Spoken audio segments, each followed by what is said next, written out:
Hello students, welcome to legal next.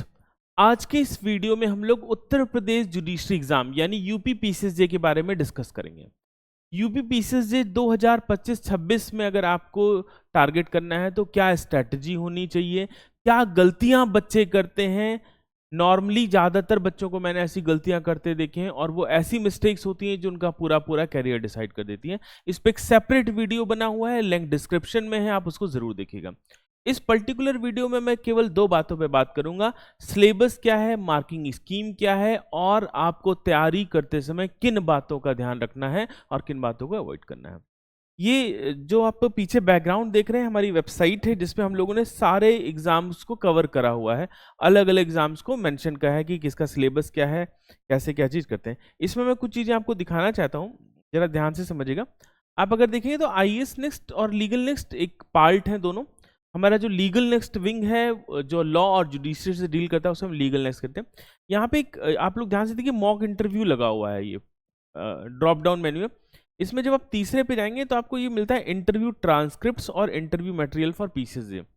ये बिल्कुल innovative material है और किसी के पास भी नहीं है, तो जिनका भी किसी भी एग्जाम में इंटरव्यू हो इसको जरूर देखा करें। ठीक, अब इसमें आप देखिए हम लोग ने हर वो क्वेश्चंस को जो हमें अलग अलग जगहों से मिला कि कॉन्स्टिट्यूशनल लॉ में क्या क्या इंटरव्यू में पूछते हैं, सीपीसी में क्या पूछते हैं, आईपीसी में क्या पूछते थे, मुस्लिम लॉ, हिंदू लॉ, कॉन्ट्रैक्ट, तो उन सब को हम लोगों ने यहाँ पे कंपाइल किया हुआ है। आप इसको कहीं पे भी जाकर ना क्लिक करके देख सकते हैं, जैसे मुस्लिम लॉ में क्या क्वेश्चंस पूछे जाते थे और उसके क्या आंसर्स होते थे। तो ये तो बात रही इंटरव्यू की। अभी हम टाइम ना वेस्ट करते हुए सीधे पहुंचते हैं अपने यूपी जुडिशरी वाले पॉइंट पर। तो सबसे पहले ज्यादातर बच्चों को ये पता होगा कि ये 3 स्टेज का एग्जाम है, प्रीलिम्स, मेंस और इंटरव्यू तीनों होते हैं। प्रीलिम्स ऑब्जेक्टिव टाइप होता है, मेंस डिस्क्रिप्टिव इन नेचर होता है, इंटरव्यू पर्सनल असेसमेंट या पर्सनालिटी इंटरव्यू होता है। अब उत्तर प्रदेश जुडिशरी की खास बात क्या है कि यहाँ प्रीलिम्स में 2 पेपर हैं, पेपर 1 जो कि जनरल नॉलेज का है, 2 घंटे का आता है, और पेपर 2 जो लॉ का है, जो 300 मार्क्स का है। तो अब अगर आप ध्यान से देखें तो लॉ और जीएस में दुगने का अंतर है, बट 150 मार्क्स का है।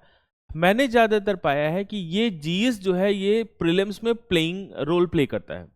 तो अगर आपको उत्तर प्रदेश जुडिशरी तैयार करना है, जितने लोग भी हैं समझिए ध्यान से इस बात को, तो जीएस आपको स्किप नहीं करना है। लॉ तो इंपॉर्टेंट है, 300 मार्क्स की है, बट जीएस भी इंपॉर्टेंट है।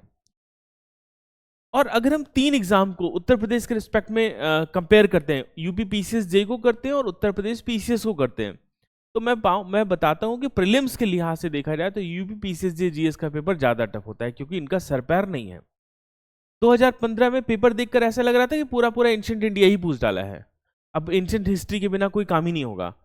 2018 के पेपर को अब देखिए तो साइंस, करंट अफेयर, पॉलिटी के ठीक ठाक क्वेश्चंस थे, जो पीसीएस में भी उसी तरह से क्वेश्चंस आ रहे हैं। तो ये गलती दिमाग से निकाल दो कि बिना जीएस के आप यूपी पीसीएस क्लियर कर सकते हो। प्रीलिम्स में भी रोल प्ले करता है। अभी हम मेंस में भी बात करेंगे कि 1000 नंबरों का जो मेंस है उसमें कितने नंबर में आपको जनरल नॉलेज की चीजें इंपॉर्टेंट है। क्या निगेटिव मार्किंग के साथ एग्जाम होता है, 0.33% की निगेटिव मार्किंग है। निगेटिव मार्किंग का ऑब्जेक्टिव ये है कि उन लोगों को आउट कर देना जो ऑड मैन है।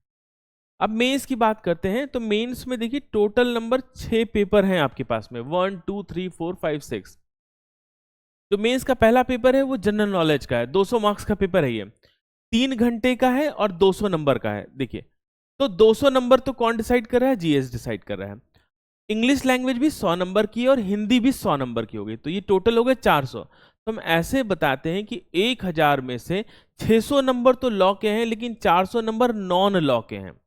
अब बच्चा क्या कर रहा है, 5 साल तक लॉ पढ़ रहा है, वो अपने कॉलेज में भी पढ़ रहा है, उसके बाद कोचिंग कर रहा है, तो भी उसका ध्यान कहाँ पे है, उसी पे है। तो इन 600 नंबर पे मोरलेस सारे बच्चे लगभग एक सा परफॉर्म करते हैं। अब जो रैंक डिसाइड हो रही है वो इन 400 से डिसाइड हो रही है, जो फ्लाइंग कलर डिसाइड हो रहे हैं इन 400 से डिसाइड हो रहे हैं। तो सबसे पहला आगे स्ट्रेटजी वीडियो उसमें देखिएगा कि कैसे सिलेबस एनालिसिस करना है। तो इन सारे सब्जेक्ट में से आपको अपने वीक पॉइंट पर भी काम करना है। जीएस वीक है, जीके वीक है, तो जीके भी तैयार करिए। क्लियर। इसके बाद बात आती है इंटरव्यू की, जो कि 100 मार्क्स का होता है। तो 1000 मेंस के नंबरों में से 600 नंबर आपको लॉ पे हैं। लॉ में 3 पेपर है, पेपर 1 2 एंड 3। सिलेबस की बात अभी कर रहे हैं। सिलेबस में देखें तो प्रीलिम्स में क्या है कि जीके लिखा तो हुआ है, इंडियन हिस्ट्री, कल्चर, 2022 में कुछ नया सिलेबस था, इसमें 8-9 माइनर लॉज जोड़ दिए गए थे, जैसे पीसीपीएनडीटी एक्ट जोड़ दिया गया, डाउरी प्रोहिबिशन एक्ट जोड़ दिया गया। लेकिन अब उन्होंने 9 से अगर हम बोले तो केवल 9 ही क्वेश्चन आए थे। तो 9 एक्ट जोड़कर हमने एक किताब तो ऐड कर दी, एक बल्कि मटेरियल तो ऐड कर दिया, लेकिन हमने क्वेश्चन नंबर अगर हम देखें तो उन 9 से 10 ही पूछे गए थे, बाकी 90 क्वेश्चन तो जीएस के थे। तो पीसीएस वाले बच्चे जो भी जुडिशरी के साथ तैयारी करते हैं ना, वो अच्छा परफॉर्म करते हैं, क्योंकि ये 90 नंबर में उनको हमेशा एज मिलता है।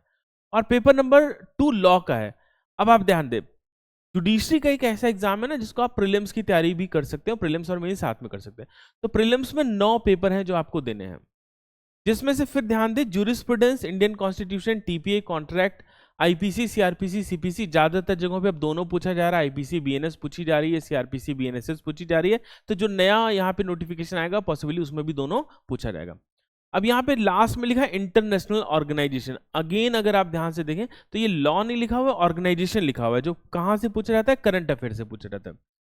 2018 यूपी पीसीजे की बात करते हैं, जिसका प्रीलिम्स हम लोग ने देखा है, 2022 का देखा है, तो 8 से 10 क्वेश्चन इंटरनेशनल लॉ से पूछे गए, क्षमा करिए, इंटरनेशनल ऑर्गेनाइजेशन से पूछे गए, यूएनओ से पूछे गए।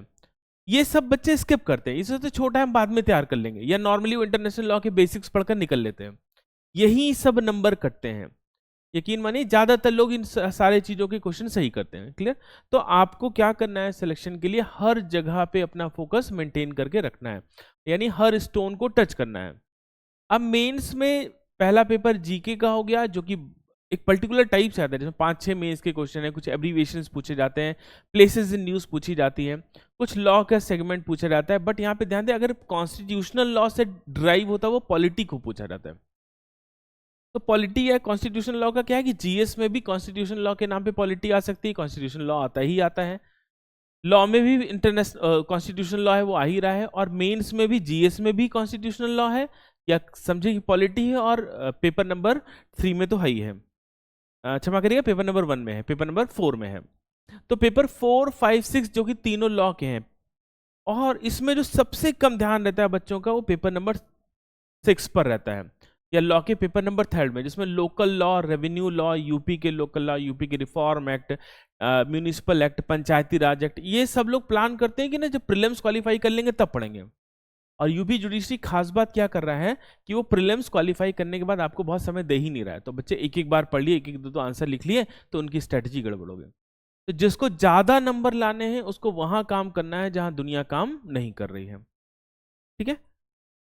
इंटरव्यू में तो भैया ज्योतिषी को दिखाओ, अपना सूर्य चंद्रमा सही करो, एटीट्यूड कराओ, विकसित करो और इंटरव्यू दीजिए, क्योंकि अगर प्रीलिम्स मेंस क्वालिफाई कर रहे हैं, पढ़ के जा रहे हैं, तो आप इजीली कर लेंगे।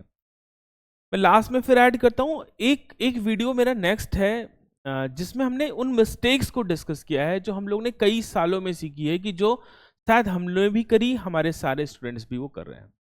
तो इस वीडियो को आप ज़रूर देखिएगा, और अगर किसी और एग्ज़ाम के बारे में आपको कुछ समझना हो तो मुझे कमेंट करके बताइएगा।